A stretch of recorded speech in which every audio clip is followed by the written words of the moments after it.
आज जो है हम बायोमोलिक्यूल की अपनी तीसरी वीडियो लेके आए हैं। उससे पहले जो हमारी वीडियो थी उसके अंदर हमने बायोमोलिक्यूल्स के अंदर जो इम्पोर्टेंट बायोमोलिक्यूल है कार्बोहाइड्रेट्स उसके बारे में पढ़ा, उसके टाइप्स पढ़े, क्लासिफिकेशन किया था। उसमें से एक इम्पोर्टेंट जो मोनोसेक्राइड है ग्लूकोज उसको पढ़ा, उसका स्ट्रक्चर कैसे पता लगाया, कौन कौन से स्ट्रक्चर थे, साइक्लिक, नॉन साइक्लिक, और कार्बोहाइड्रेट के यूज़ और उसके जो पॉलीसेकेराइड्स थे उसके बारे में पढ़ा था। तो ये हमारे पिछले वीडियोस में हम पढ़ा चुके हैं। आज हमारा जो है टॉपिक है वो है प्रोटीन्स। तो हम प्रोटीन्स टॉपिक को आज पढ़ने वाले हैं, जो कि बायोमोलिक्यूल यूनिट के अंदर सेकेंड जो है बायोमोलिक्यूल है, और ये काफ़ी इंपॉर्टेंट बायोमोलिक्यूल है। अगर हम बात करें प्रोटीन के बारे में, तो जो प्रोटीन है, प्रोटीन जो वर्ड है वो प्रोटियोज वर्ड से लिया गया था। प्रोटियोज एक ग्रीक वर्ड था जिसका मतलब होता है जो बहुत ज़रूरी है, प्राइम इम्पोर्टेंस। तो प्रोटीन जो बायोमोलिक्यूल है वो काफ़ी इंपॉर्टेंट बायोमोलिक्यूल है किसी भी लिविंग बॉडी के अंदर, क्योंकि बॉडी के हर जो सेल्स होते हैं, सारे सेल्स होते हैं वो प्रोटीन्स के बने होते हैं। और दूसरी बात ये है कि जो प्रोटीन है, प्रोटीन का जो बॉडी की ग्रोथ और मेंटेनेंस, ये जो फंक्शन होता है बॉडी ग्रोथ और मेंटेनेंस जो बॉडी की होती है वो प्रोटीन ही करवाता है। प्रोटीन जो हमें जो है मीट, मिल्क प्रोडक्ट्स, उसके अलावा जो आपके पास सोया प्रोटीन और ब्रेड प्रोटीन से काफ़ी टाइप आते हैं, तो इसमें काफ़ी मात्रा में प्रोटीन मिलता है, खासतौर पे मीट में और सोयाबीन के अंदर। चलो अब दूसरी बात करते हैं। प्रोटीन जो है ये एक पॉलीमर है। प्रोटीन जो है एक पॉलीमर है, प्रोटीन एक पॉलीमर है। तो इसके अंदर जो है कई मोनोमर यूनिट जुड़ी होती हैं, तो हम पढ़ेंगे वो कौन सी मोनोमर यूनिट है। अगर हम बात करें अभी जो प्रोटीन की हम जो बात कर रहे हैं, तो इसके अंदर जो मोनोमर यूनिट है वो है अल्फा अमीनो एसिड। कौन सी है? Alpha amino acid. Alpha amino acid जो है ये प्रोटीन का मोनोमर है। अच्छा, अब हम बात करते हैं, मैंने यहाँ पर जो है आप देख रहे हो स्ट्रक्चर के अंदर, यहाँ पर जो है मैंने अमीनो एसिड का स्ट्रक्चर बना रखा है।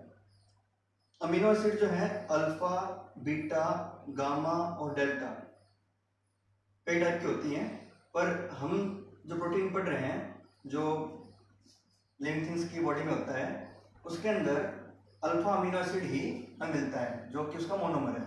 तो उसके बारे में हम पढ़ेंगे। तो प्रोटीन का जो मोनोमर है वो याद रखना आप, अल्फा अमीनो एसिड है। अच्छा, दूसरी बात ये है कि ये अल्फा वर्ड क्यों लिया गया, इसको बीटा क्यों नहीं कहा गया, और कोई नाम क्यों नहीं दिया गया। तो यहाँ पर जो है दो फंक्शनल ग्रुप दिख रहे हैं आपको, कार्बोक्सिलिक एसिड और एक अमाइन।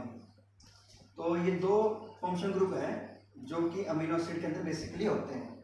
कंपल्सरी नहीं है कि ये दो ही फंक्शनल ग्रुप हो, ये दो तो होते ही हैं, इसके अलावा और फंक्शनल ग्रुप भी आपको अमीनो एसिड्स के अंदर मिल सकते हैं। अच्छा, नेक्स्ट हम बात करें, जिस कार्बन से प्राइमरी फंक्शनल ग्रुप जुड़ा हुआ है इसको हम कहते हैं अल्फा कार्बन। इसको हम कहते हैं अल्फा कार्बन, ठीक है। और अगर अल्फा कार्बन से अमाइन ग्रुप जुड़ा हुआ है तो अल्फा अमीनो एसिड कहलाएगी। तो इसका मतलब ये होगा कि अल्फा, बीटा, गामा वो इस नाम आधार पे दिए गए नाम कि NH2 कार्बोक्सिलिक एसिड के रिस्पेक्ट में किस कार्बन जुड़ता है। अगर मान लो ये जो है अल्फा, ये हो गया, अल्फा के बाजू में बीटा, अगर इससे जुड़ता है NH2 ग्रुप तो इस टाइप के अमीनो एसिड होंगे, उनको हम बीटा अमीनो एसिड कहेंगे। तो दूसरी बात ये है, नेक्स्ट यहाँ पर जो मैंने R लिखा है, R कार्बन की चेन हो सकती है जो अलग अलग अमीनो एसिड में अलग अलग होती है। नेक्स्ट जो है जो अमीनो एसिड्स होते हैं, इन अमीनो एसिड्स के अंदर ये एसिडिक भी होते हैं, एसिडिक, ये बेसिक नेचर के भी हो सकते हैं और ये न्यूट्रल भी हो सकते हैं।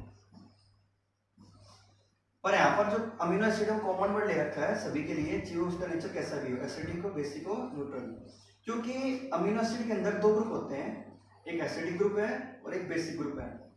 तो ये क्लियर है कि एसिडिक जो अमीनो एसिड होगा उसके अंदर कार्बोक्सिलिक ग्रुप की अमाउंट NH2 जो ग्रुप उसके अंदर है उससे ज्यादा होगी, तो ये हो गया एसिडिक।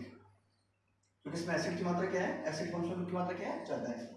अगर हम बात करें ये ग्रुप अगर ज्यादा हुआ, NH2 ग्रुप जो है अगर ये ज्यादा होता है कार्बोक्सिलिक एसिड से, तो वो हो जाएगा आपका बेसिक नेचर का। और अगर ये दोनों की संख्या बराबर हो तो ये हो जाएगा न्यूट्रल। तो इस तरीके से अमीनो एसिड तीनों ही नेचर के होते हैं, एसिडिक, बेसिक और न्यूट्रल। नेक्स्ट जो है अमीनो एसिड्स को नाम क्यों मिल रखा है, इसके अंदर इसके नाम के अंदर देखो अमीनो, क्योंकि इसमें अमाइन ग्रुप है। मोस्टली अमीनो एसिड के अंदर ये दोनों ग्रुप होते हैं, अमीनो और एसिडिक ग्रुप कार्बोक्सिलिक एसिड, जिसको हम कहते हैं। नेक्स्ट जो है जो अमीनो एसिड होते हैं, टोटल अमीनो एसिड है 20। इस 20 में से जो 19 है ये ऑप्टिकल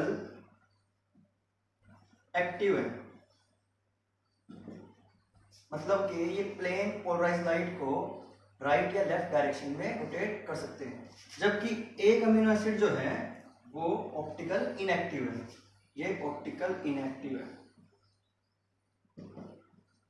इसका एग्जांपल है ग्लाइसिन। ग्लाइसिन जो है वो ऑप्टिकल इनएक्टिव है, बाकी जो 19 बच गए वो सारे ऑप्टिकल एक्टिव है।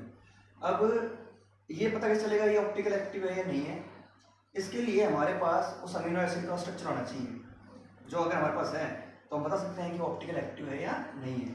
जैसे फॉर एग्जांपल मैं अभी ग्लाइसिन का स्ट्रक्चर बना रहा हूँ, ये ग्लाइसिन का स्ट्रक्चर है, ये स्ट्रक्चर है ग्लाइसिन का, मैंने आज की वैल्यू फिक्स कर दी जो हाइड्रोजन एटम है, ये ग्लाइसिन का स्ट्रक्चर, ये ग्लाइसिन बन गया, ये ग्लाइसिन। ग्लाइसिन के अंदर जो है कोई भी कायरल कार्बन नहीं है, कोई भी कायरल कार्बन नहीं है। जिस भी अमीनो एसिड के अंदर कंपाउंड में, किसी कंपाउंड के अंदर कायरल कार्बन होता है, जिसको हम कहते हैं असिमेट्रिक कार्बन भी कहते हैं, तो ये जो कार्बन होता है वो अमीनो एसिड आपको ऑप्टिकल एक्टिव मिलेंगे। अब एक कायरल कार्बन क्या है इसके बारे में बात करते हैं। जब भी किसी कार्बन के चारों जो बॉन्डिंग साइट है वो अलग अलग एटम से अगर जुड़ी हुई है, एटम से, ग्रुप ऑफ एटम से, तो वो अमीनो एसिड के अंदर इसका मतलब कायरल कार्बन है।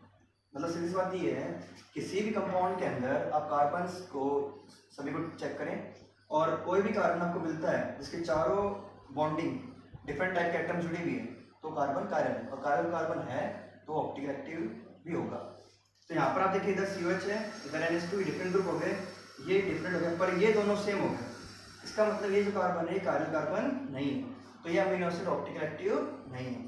तो ये हमने बात की अमीनो एसिड के बेसिक चीज़ों के बारे में। उसके बाद हम बात करते हैं जो अमीनो एसिड होती हैं, इसमें जिसको हम बात करते हैं ग्लाइसिन की, इनके ट्राइबल नेम दे रखे हैं। ट्राइबल नेम मतलब कि किसी ने डिस्कवरी की या जिसमें पाया जाता है कुछ उसकी प्रॉपर्टीज से, तो ऐसे कुछ नाम ले रखे हैं, तो इनको ट्राइबल नेम है। जैसे कि फॉर एग्जांपल मैं लूँ ग्लाइसिन, ग्लाइसिन जो नाम है वो ग्लाइकोज वर्ड से लिया गया है, जिसका मतलब होता है मीठा। क्योंकि टेस्ट में ये जो है मीठी होती है, इसलिए इसको ग्लाइसिन वर्ड मिला, नाम मिला, सॉरी। अब इसके जो सिंबल है अमीनो एसिड्स के, वो दो टाइप के दे रखे हैं, 3 लेटर और 1 लेटर। अगर 3 लेटर हम देखें इसी का ही, तो स्टार्टिंग के जो लेटर होते हैं उनको ले लेते हैं। जैसे इसका अगर 3 लेटर सिंबल है तो वो GLY बनेगा, और अगर इसका 1 लेटर सिंबल बनाए तो वो बनेगा G। तो स्टार्टिंग का जो लेटर है अगर रिपीट नहीं होता है तो फर्स्ट लेटर को ही 1 लेटर सिंबल में यूज कर लेते हैं, और जो 3 लेटर सिंबल सिस्टम है उसके अंदर स्टार्टिंग के 3 लेटर्स को लिया जाता है।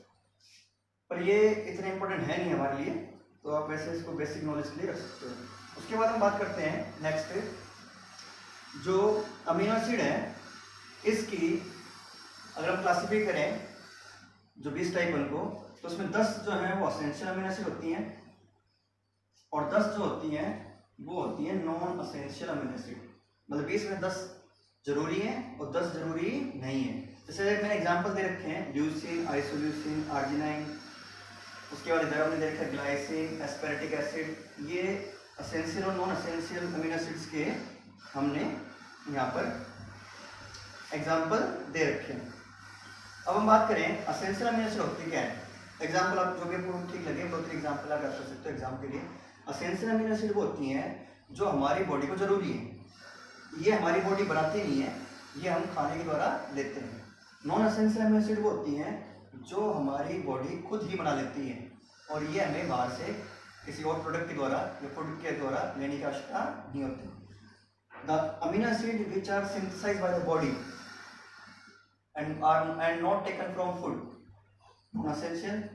The amino acids which are not synthesized by the body but taken from food, वो कहलाएंगी असेंशियल। असेंशियल क्यों कह रहे हैं, इसके नाम में आंसर है क्योंकि जरूरी। जरूरी क्यों है कि बॉडी इसको नहीं बना सकती, जिसको बॉडी बना लेती है खुद ही, वो हमारे लिए जरूरी नहीं है। तो 10 हमारे लिए असेंशियल में आती हैं और 10 नॉन असेंशियल अमीनो एसिड के अंदर आती हैं। चलो हमने अमीनो एसिड्स के बारे में काफ़ी कुछ पढ़ा है। अब मैं थोड़ा सा आज का जो एक वर्ड चल रहा है कोरोना वायरस, उसके बारे में थोड़ा बता देता हूँ। बाकी ये हमारे सिलेबस में नहीं है। जो कोरोना है,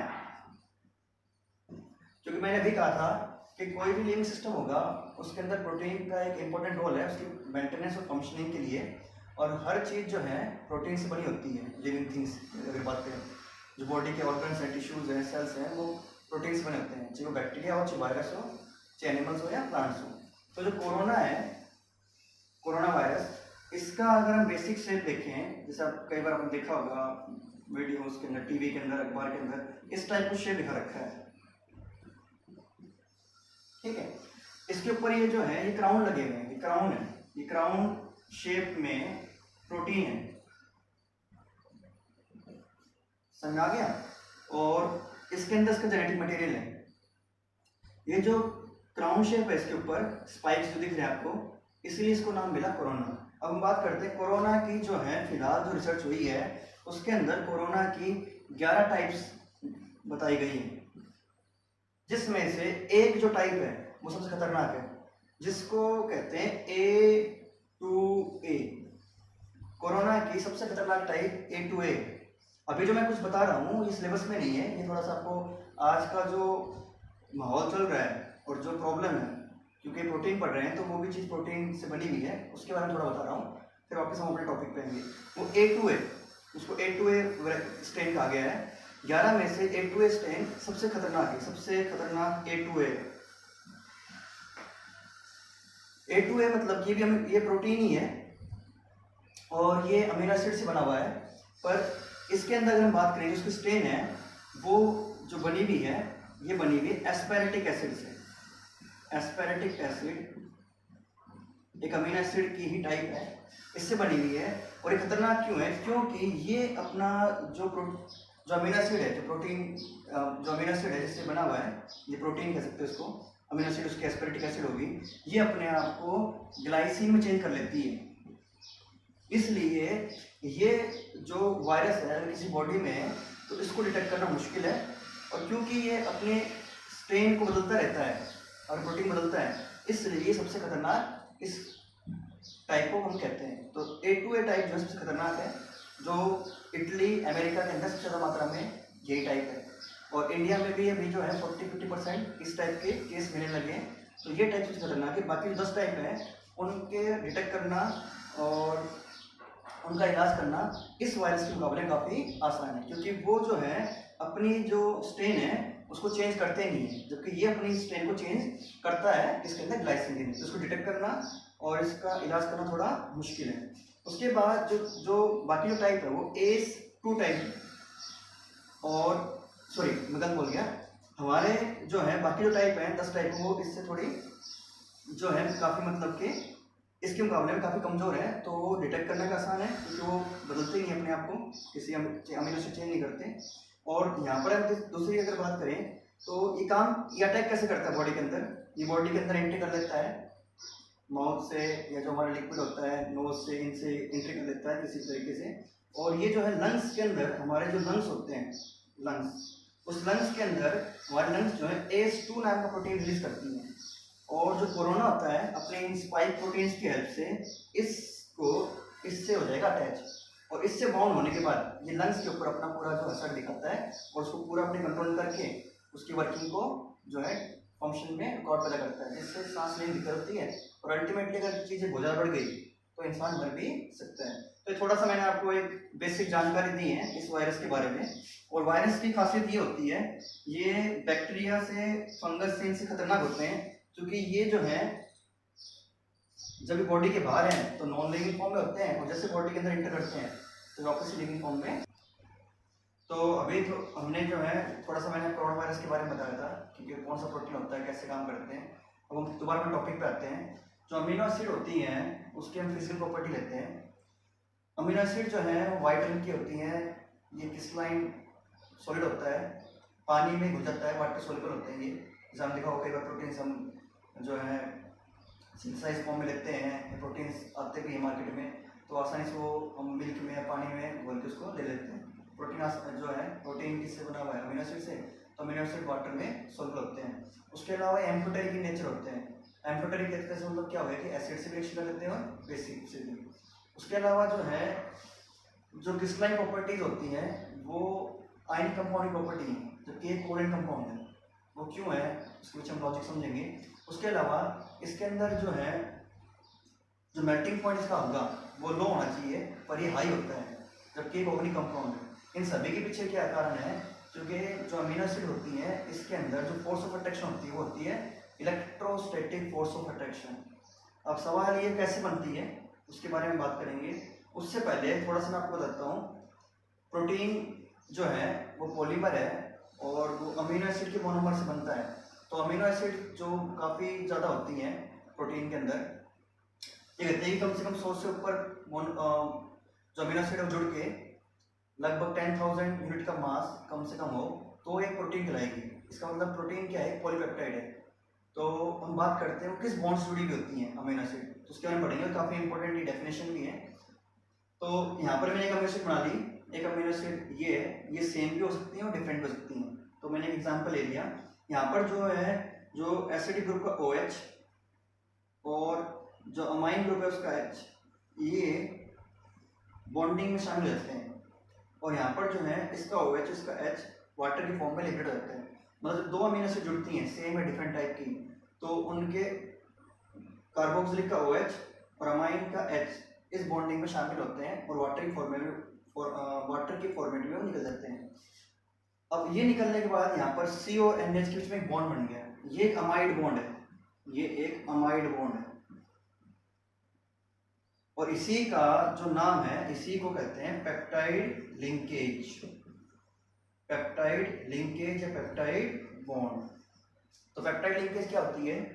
the amide bond form between two amino acid with liberation of water molecule in a protein is known as peptide linkage.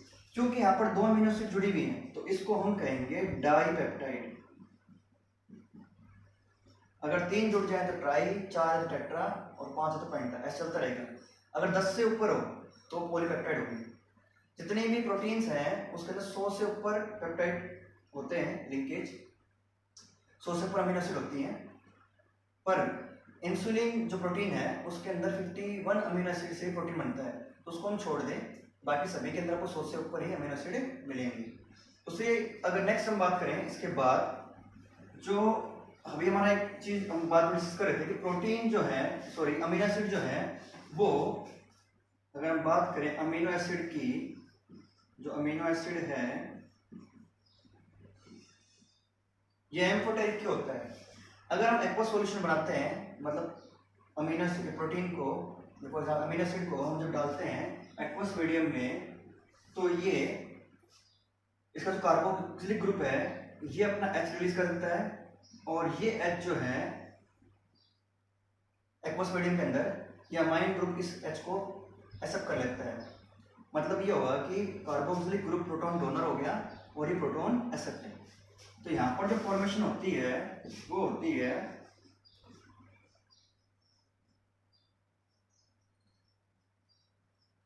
इस टाइप के आयन की। इस आयन को कहते हैं ज्यूट्रायन, इसे कहते हैं ज्यूट्रायन।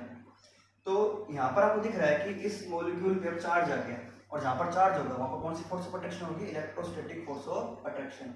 तो ज्यूटर आयन फॉर्मेशन के कारण जो अमीनो एसिड है वो एम्फोटेरिक बिहेवियर भी शो करती हैं और वो जो है हाई मेल्टिंग पॉइंट जो है वो इसी ज्यूटर आयन की फॉर्मेशन के कारण है, क्योंकि ये जो फॉर्मेशन है इसमें इलेक्ट्रोस्टैटिक फोर्स ऑफ अट्रैक्शन पैदा होती है, क्योंकि यहाँ पर आ गया चार्ज। अब सवाल है ज्यूटर आयन होता क्या है? ज्यूटर आयन एक डायपोलर आयन है जिसका ओवरऑल चार्ज क्या है? 0।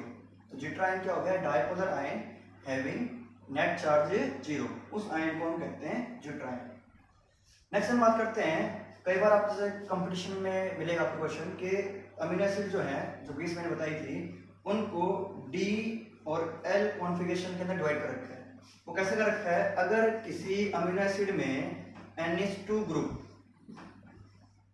जो NH2 ग्रुप है वो लेफ्ट साइड में हो, NH2 ग्रुप लेफ्ट साइड में हो, तो उसको एल कॉन्फ़िगरेशन कंसीडर करते हैं। और अगर ये NH2 राइट साइड में हो किसी अमीनो एसिड के स्ट्रक्चर के अंदर, तो उसको डी कॉन्फ़िगरेशन से डिनोट करते हैं।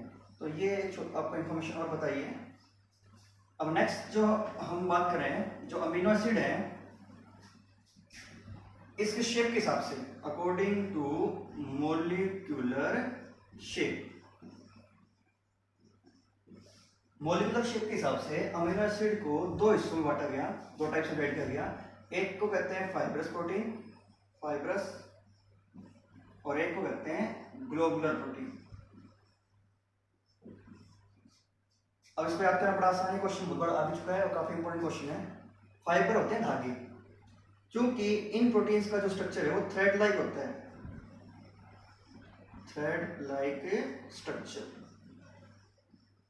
इनका जो स्ट्रक्चर है वो धागे जैसा होता है, थ्रेड लाइक स्ट्रक्चर, इसलिए इसका नाम पड़ा फाइब्रस। इनका जो शेप होता है वो होता है, मॉलिक्यूल का जो शेप होता है वो होता है स्फेरिकल, तो स्फेरिकल शेप में होते हैं। तो ग्लोब राउंड शेप होता है, तो वहां से अगर करते हो स्फेरिकल शेप, और फाइब्रस थ्रेड लाइक स्ट्रक्चर। अब आप इसके नाम से इस पर कर सकते हो, इसकी जो डिफरेंस है, धागे पानी में घुलते नहीं है, तो ये पानी में सोल्यूबल नहीं है, नॉट सोल्यूबल इन वाटर।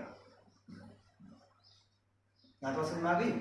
मैं आपको इसके नाम से इसकी जो हम पॉइंट्स दे रहे हैं वो याद करवाने की कोशिश कर रहा हूँ, बाकी ऐसा कोई लॉजिक है नहीं। थ्रेड लाइक स्ट्रक्चर होता है, पानी में सोल्यूबल नहीं होता, और ये जो है वाटर में घुल जाता है, वाटर सोल्यूबल। इसके एग्जांपल हैं केराटिन, मायोसिन। केराटिन जो है ये प्रोटीन आपको पता होगा, शैम्पूज के अंदर भी आता है, ये हेयर में मिलता है, नेल्स के अंदर मिलता है, वूल, सिल्क इसके अंदर पाया जाता है ये। तो ये सभी जो देखे होंगे इनका शेप जो है थ्रेड लाइक होता है। और जो ग्लोबुलर प्रोटीन होता है ये आपको मिलेगा एंजाइम्स, एंजाइम्स जो है वो प्रोटीन से बने होते हैं और इनका बहुत बड़ा रोल है बॉडी के अंदर। इनके बिना जो हमारी सारी जो वर्किंग है बॉडी की वो अच्छे से काम नहीं करेगी। एंजाइम्स, इंसुलिन, एल्बुमिन, ये सारे जो हैं आपके ग्लोबुलर प्रोटीन में आते हैं। इसके अलावा एक क्लासिफिकेशन और भी है प्रोटीन्स का, वो अकॉर्डिंग टू स्ट्रक्चर। तो ये बात समझ आती है जो हम पढ़ रहे थे, इसके अंदर फाइब्रस और ग्लोबुलर प्रोटीन मैंने पढ़ाया था। जो प्रोटीन है उसको अगर हम बात करें, क्लासीफाई कर दिया अकॉर्डिंग टू शेप, जो मॉलिक्यूल के शेप है प्रोटीन के, उसके अकॉर्डिंग जो है इसको क्लासीफाई कर दिया फाइब्रस ग्लोबुलर में। ये भी हम पढ़ाया था, फाइब्रस और ग्लोबुलर प्रोटीन में क्या डिफरेंस होता है, thread like, spherical, water insoluble, water soluble. इसके एग्जांपल केराटिन, मायोसिन, कोलाजन। इसका एग्जांपल हेमोग्लोबिन जो हमारे ब्लड में होता है, एंजाइम्स जो है ये इसके हो गए एग्जांपल, इंसुलिन। वैसे अगर हम बात करें जो प्रोटीन होता है, प्रोटीन एक पॉलीमर है और लगभग जो प्रोटीन ये होते हैं पॉलीमर होते हैं, इनके मॉलिक्यूलर मास काफ़ी ज़्यादा होते हैं। तो प्रोटीन्स जो हैं उनका नॉर्मली मॉलिक्यूलर मास 10,000 यूनिट से ज़्यादा होता है, और इसके अंदर जो मोनोमर यूनिट्स होती हैं वो भी काफ़ी होती हैं। पर इंसुलिन एक एक्सेप्शनल केस है जहाँ पर जो अमीनो एसिड का नंबर है वो 51 ही है। तो मतलब नॉर्मली 100 से ऊपर होता है, पर वहाँ पर जो 51 ही है जो इंसुलिन प्रोटीन है उसके अंदर। उसका चलो उसके बाद हम बात करते हैं प्रोटीन का जो स्ट्रक्चर है। अकॉर्डिंग टू स्ट्रक्चर प्रोटीन को क्लासिफाई कर दिया प्राइमरी, सेकेंडरी, टर्शरी और क्वाटरनरी स्ट्रक्चर ऑफ प्रोटीन। ये क्लासिफिकेशन किया गया है प्रोटीन के स्ट्रक्चर के ऊपर। तो स्टार्ट हम करते हैं प्राइमरी स्ट्रक्चर से। जो प्राइमरी स्ट्रक्चर प्रोटीन होता है उसको मैं सिंपल से डायग्राम समझाने की कोशिश करता हूँ आपको। जैसे फॉर एग्जांपल ये एक अमीनो एसिड है, ये जो राउंड में बता रहा हूँ ये मैंने एक अमीनो एसिड का यहाँ पर जो है सिंबल की फॉर्म में यूज कर रहा हूँ कि ये एक अमीनो एसिड है, और ऐसे एक अमीनो एसिड मान लो ये ऐसे ही और है। इस तरीके से ये अमीनो एसिड्स आपस में जुड़ रही हैं और जुड़ती चली जा रही हैं। तो ये जो बेसिक सीक्वेंस है जिसके अंदर अमीनो एसिड अरेंज है। और यहाँ पर आपको पता होगा कि जो बॉन्ड है वो पेप्टाइड बॉन्ड है इनके बीच में। ये अभी हमने थोड़ी देर पहले पढ़ा भी था। ये अमीनो एसिड और ये अमीनो एसिड इनको जो बॉन्ड जोड़ रहा है यहाँ पर, वो जो है पेप्टाइड बॉन्ड है। इस तरीके से कई अमीनो एसिड ये जुड़ रही है आपस में। तो ये जो बेसिक सीक्वेंस है जिसके अकॉर्डिंग जुड़ी हुई है, इस सीक्वेंस को हम कहते हैं बेसिक स्ट्रक्चर, जो है प्राइमरी स्ट्रक्चर प्रोटीन है। और कभी भी ये स्ट्रक्चर जो है ब्रेक नहीं होता, ये हमेशा इंटैक्ट रहता है। और दूसरी बात, इस स्ट्रक्चर को प्रोटीन का बैकबोन भी कहता है। और इसी सीक्वेंस के हिसाब से प्रोटीन जो है वो डिफरेंट होते हैं, क्योंकि इसके अंदर जो सीक्वेंस अगर चेंज होगा तो प्रोटीन की टाइप की भी क्या जाएगी, चेंज। तो ये तो हो गया हमारे पास प्राइमरी स्ट्रक्चर प्रोटीन के बारे में। अब इस स्ट्रक्चर जो है इसके अंदर जो ये अमीनो एसिड है, अगर इनके अंदर बीच में इनके मॉलिक्यूल्स के बीच में जो CONH ग्रुप है, इसका CONH जिसको हम पेप्टाइड बॉन्ड कहते हैं, ये जो है दूसरे प्रोटीन के पेप्टाइड बॉन्ड से अगर इनमें बॉन्डिंग स्टार्ट हो जाए, ये बॉन्डिंग बनाना से स्टार्ट कर दें, इनके से बॉन्डिंग बनने लग जाए, तो इस तरीके से क्या होगा, ये जो प्रोटीन का जो मॉलिक्यूल है जो स्ट्रेट चेन में था, जो स्ट्रेट चेन थी, स्ट्रेट चेन थी, इस स्ट्रेट चेन के अंदर जो है कॉइलिंग स्टार्ट हो जाएगी इस तरीके से। ठीक है, इसको हम कहते हैं हेलिक्स स्ट्रक्चर, जो कि प्रोटीन का सेकेंडरी स्ट्रक्चर है। प्रोटीन के सेकेंडरी स्ट्रक्चर दो होते हैं, एक का नाम है अल्फा हेलिक्स और एक का नाम है बीटा प्लेटेड। तो स्टार्टिंग में जो मैं समझा रहा हूँ आपको अल्फा हेलिक्स के बारे में बता रहा हूँ। प्राइमरी स्ट्रक्चर के अंदर जो मॉलिक्यूल्स और कॉइलिंग करता है ड्यू टू हाइड्रोजन बॉन्डिंग, की जो हाइड्रोजन बॉन्ड बना उसके कारण जो स्ट्रक्चर बनता है उसको हम कहते हैं अल्फा हेलिक्स स्ट्रक्चर। इसका मतलब अल्फा हेलिक्स स्ट्रक्चर जो है वो प्राइमरी स्ट्रक्चर से बनता है, वो सेकेंडरी स्ट्रक्चर ऑफ प्रोटीन का कहलाता है। यहाँ पर आपको दिख रहा होगा कि यहाँ पर जो CO है, पेप्टाइड बॉन्ड का जो पेप्टाइड बॉन्ड के अंदर जो CO मॉलिक्यूल है उसकी बॉन्डिंग जो है अगले पेप्टाइड बॉन्ड के NH से हो रही है। और यहाँ पर जो बॉन्ड बन रहा है ये हाइड्रोजन बॉन्ड है। इसका मतलब कि यहाँ पर जो फोर्स इनको जोड़ रही है वो हाइड्रोजन बॉन्डिंग है।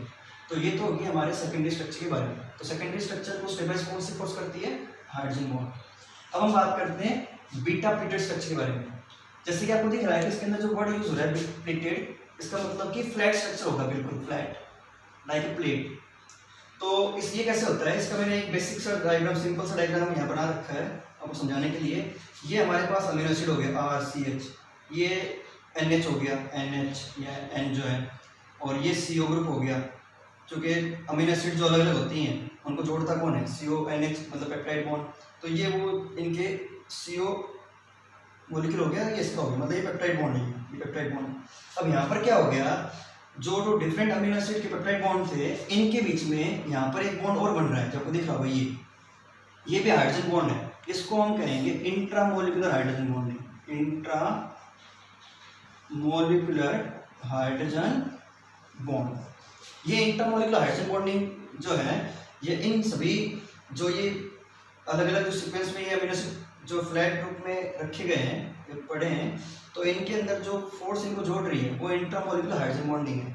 तो ये जो स्ट्रक्चर है ये दिखने में ऐसा लगता है जैसे कि डेब्री के जो है, जो डेब्री होती है आपको पता होगा बच्चों के यूज करते हैं, तो उस डेब्री का जो स्ट्रक्चर होता है, डेब्री जो लेवल होते हैं इस तरीके से, तो उसके स्ट्रक्चर से काफ़ी क्या करता है, मिलता है। इसलिए इसको जो है बीटा प्लेटेड स्ट्रक्चर भी कहते हैं।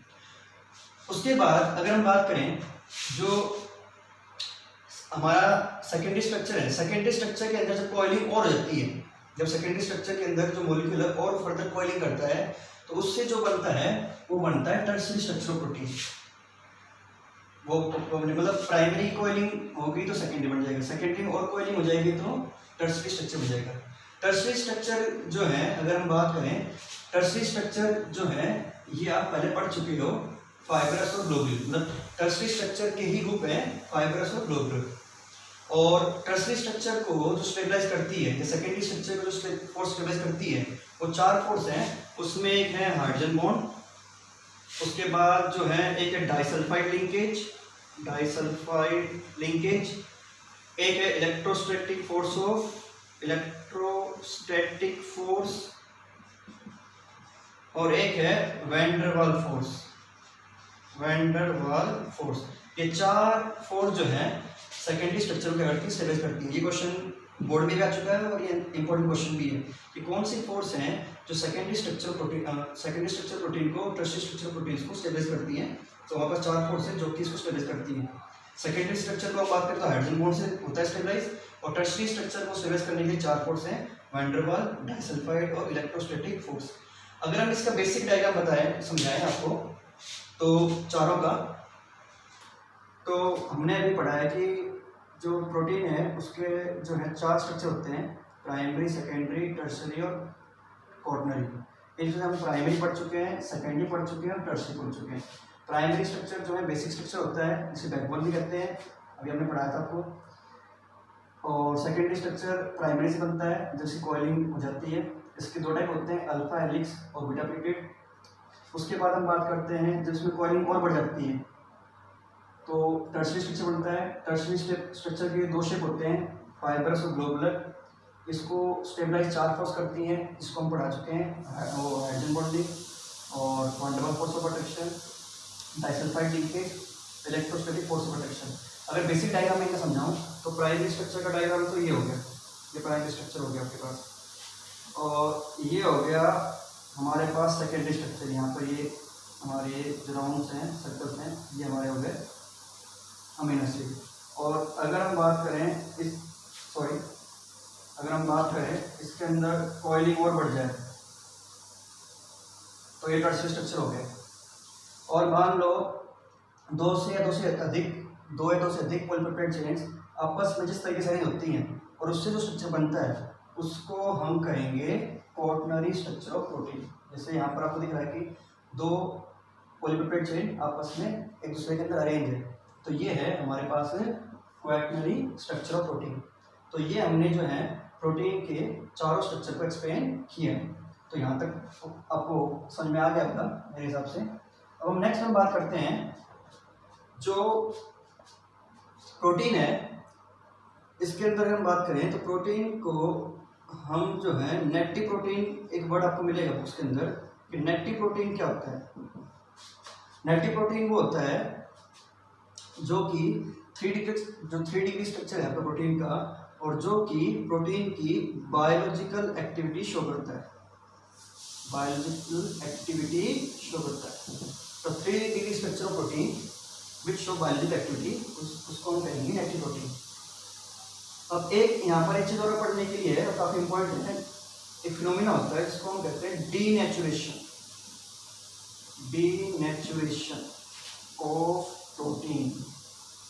डीनेचुरेशन ऑफ प्रोटीन ये फिनोमिना है, ये काफी इंपॉर्टेंट है, कई बार इसमें क्वेश्चन आता भी है। तो हमने देखा कि प्रोटीन के जो 4 स्ट्रक्चर होते हैं और जो सेकेंडरी टर्शियरी स्ट्रक्चर प्रोटीन होता है वो बायोलॉजिकल एक्टिविटी शो करते हैं। बायोलॉजिकल एक्टिविटी मतलब ये जो फंक्शंस होते हैं बॉडी के अंदर वो इनके द्वारा शो होते हैं।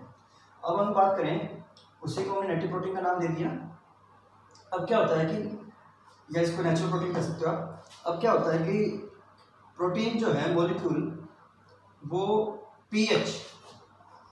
पीएच को या फिर टेम्परेचर को अगर हम चेंज कर दें, पीएच या टेम्परेचर में चेंज कर दे तो प्रोटीन का जो स्ट्रक्चर है वो अपनी बायोलॉजिकल एक्टिविटी लॉस कर देगा। तो जो उसके इसीलिए इसके अंदर वर्ड देखो डीनेचुरेशन, मतलब कि जो नेचुरल एक्टिविटी थी उसकी, जो उसकी बायोलॉजिकल एक्टिविटी थी वो खत्म हो गई, वो खत्म हो जाती है। कि प्रोटीन जो है एक सर्टेन पीएच पे और एक सर्टेन टेम्परेचर पे ही अपने आप को स्टेबल रखता है।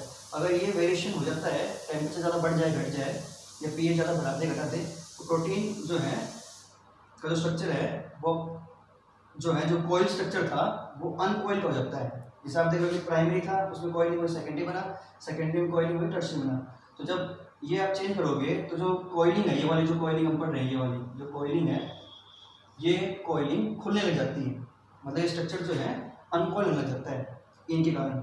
तो जो सेकेंडरी टर्शियरी स्ट्रक्चर है इस दौरान खत्म हो जाते हैं, पर प्राइमरी स्ट्रक्चर जब भी बचता है वो उसके खत्म होने से ही जो बायोलॉजिकल एक्टिविटी थी वो भी खत्म हो जाएगी। तो जो बायोलॉजिकल एक्टिविटी होती है वो सेकेंडरी टर्शियरी स्ट्रक्चर के अंदर ही होती है। तो इस फिनोमेना को हम कहते हैं डीनेचुरेशन ऑफ प्रोटीन। तो समझ में आ गया होगा, मतलब कि प्रोटीन की 2 डिग्री और 3 डिग्री स्ट्रक्चर का अनकोइल होना, प्राइमरी स्ट्रक्चर के अंदर चेंज होना, किसके कारण, पीएच और टेम्परेचर के चेंज के कारण, और उस दौरान वो अपनी बायोलॉजिकल एक्टिविटी भी खो देता है। तो इस फिनोमेना को हम कहते हैं डीनेचुरेशन ऑफ प्रोटीन।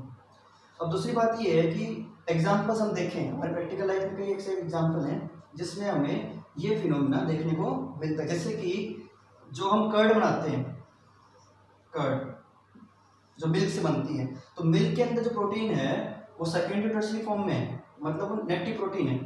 पर जैसे ही आप उसमें एसिड डालते हो, दूध से दही बनाने के लिए, कर्ड बनाने के लिए, तो उस दौरान क्या होता है कि जो लैक्टिक एसिड प्रोड्यूस होता है ड्यूरिंग दिस प्रोसेस, उसके कारण क्या होगा कि एसिड की मात्रा ज़्यादा होगी, जिससे पीएच लेवल गिर गया। तो उससे क्या होगा, प्रोटीन जो दूध में था नेगेटिव फॉर्म में, वो अपनी बायोलॉजिकल एक्टिविटी लॉस कर गया। 2D 3D स्ट्रक्चर प्रोटीन के थे वो अनकॉइल होने लग गए, प्राइमरी कन्वर्ट हो गए। इट मीन्स जो है वो क्या हो गया, डीनेचुरेशन प्रोटीन। तो formation of curd from milk is a example of denaturation protein, जो हमने खूब देखा है, हम देखते भी हैं। इस दौरान क्या हो गया, अगर आप देखते हो तो जो कर्ड होता है वो मिल्क से काफ़ी गाढ़ा होता है, तो इसके अंदर जो है कोगुलेशन हुआ है साथ में, समझ में आ गया। तो दूसरा जो हम पनीर बनाते हैं, formation of paneer from milk, वो भी जो है डीनेचुरेशन प्रोटीन का एग्जांपल है। एक और एग्जांपल हम देते हैं, ये सारे एग्जांपल हम देखें। Boiling of egg,